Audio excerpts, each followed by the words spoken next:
Yo, welcome back to another video. It's your boy Corey the Man. We ready to get right into it. I don't think I have 4C. I would probably say I got 3C to 4A here. The one A, anything in the ones, that's straight hair texture. I think twos is wavy, threes is curly, four is kinky. Like it can be curly, but it can also be like something else. I don't think people like doing 4C hair. Should be crazy. But let's see what they talking about. What's good, YouTube? It's Tyler and I'm back with another video. Now, if you've been following this channel for a little while, you know that this video is about 3 years in the making. I've been said I was gonna make another twist video.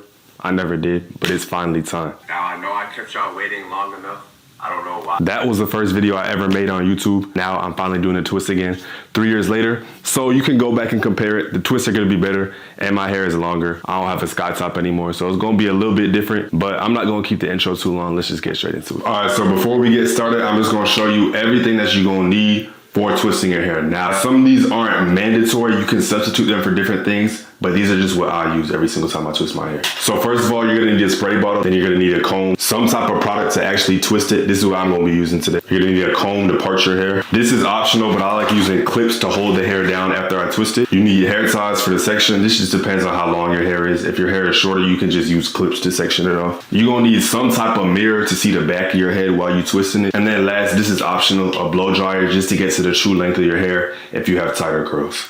As I mentioned earlier, you do need a mirror to see the back of your head when you're twisting it. You can use a handheld mirror, but I use a self-cut system. It's basically like a trifold mirror that hangs on the door, and it makes it a lot easier. Now, before I get into the twists, it's definitely time for a cut. All right, y'all, now I'm back. My hair is cut, and it's time to start detangling and blow drying. That's step one. So first, like I said, I'm gonna section off the hair to make it easier. Now, keep in mind, these sections aren't gonna be the sections that I twist my hair into. These are just for detangling. I think I'm gonna go 4 today, but then split each 4 into 2, so it's technically gonna be 8.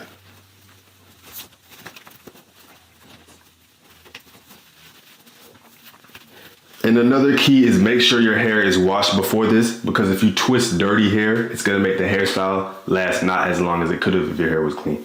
And dirty hair is harder to manage too, and you're gonna be getting dirt everywhere when you're doing it. No one wants that. Now you can start in the back, front, left, right, wherever, it doesn't matter. I start back left basically every time, so that's what I'm gonna do this time. Now I'm gonna get a spray bottle with just some water in it, just to add a little bit of moisture to the hair before I detangle it. On a normal day, I would put some leave-in in there too, but I just applied leave-in last night, so I don't wanna oversaturate my hair. Depending on the porosity of your hair, it may take less or more water to get it wet enough to work with. Mine is low porosity, so I need a lot more water. Now when you detangle, you're gonna wanna start from the ends and work your way back to the roots. So instead of just going in there and trying to pull it all the way down like that, you're gonna damage your hair. What you wanna do is grab from the ends, and as it gets easier and easier from the end, you wanna work your way up to the root until you can just get one comb stroke all the way through without it catching on any hair. And keep in mind, when you detangle, a little bit of hair shedding is normal because your hair sheds every single day, but you don't want to have clumps of hair coming out. That's definitely a problem. Now, once you feel like the section is detangled enough to blow dry, again, this step is optional. So if you're not going to blow dry, just leave this section alone.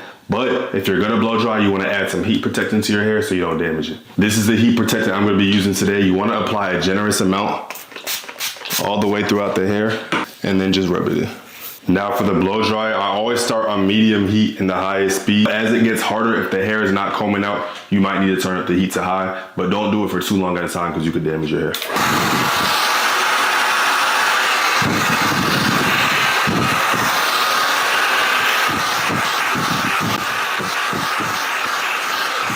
You can see the hair is starting to stretch out already. There's still some moisture in it. That's why it's still kind of poofy. But as you go through it more and more, it's going to stretch out more and more. Also recommend investing in a heat glove. It's like $5 because when you're holding it like this, it gets very hot.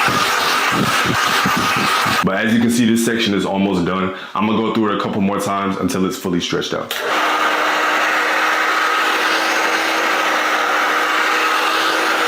Now this section is done, and again, it's basically just the same process for every other section. I'm gonna come back when my hair is fully blow dry. Okay, now I'm done detangling and blow drying. I know I look like an auntie right now. It's time for step 2, Parting the hair. Now, parting is going to differ person to person. It just depends on your preference. The way I like to part is a middle part to the top of my head, a circular part at the back where the top and the back of my head meet, if that makes sense. So to make sure you get the best middle part, you want to line up the comb with the bridge of your nose and just go straight up.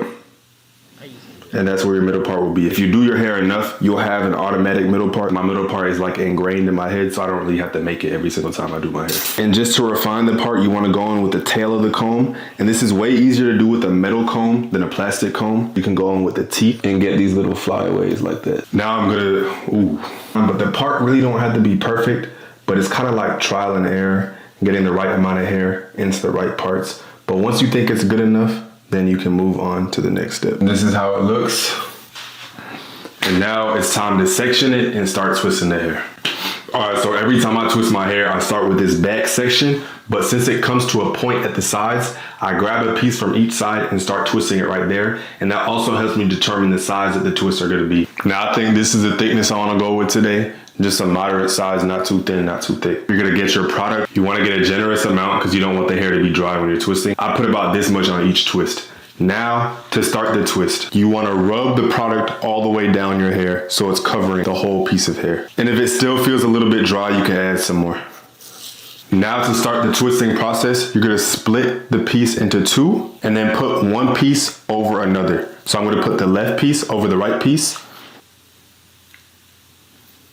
And I'm gonna pull it to make sure it's tight. And I'm just gonna repeat this process all the way down the twist. What you can also do is roll it with your fingers to make sure it doesn't unravel as you're twisting it down. So I'm just gonna repeat this process all the way down the twist. I ain't never did my hair like that. And once you get good at it, you can start going a little faster with it. Now, once you get all the way to the bottom, you're gonna take your finger and wrap it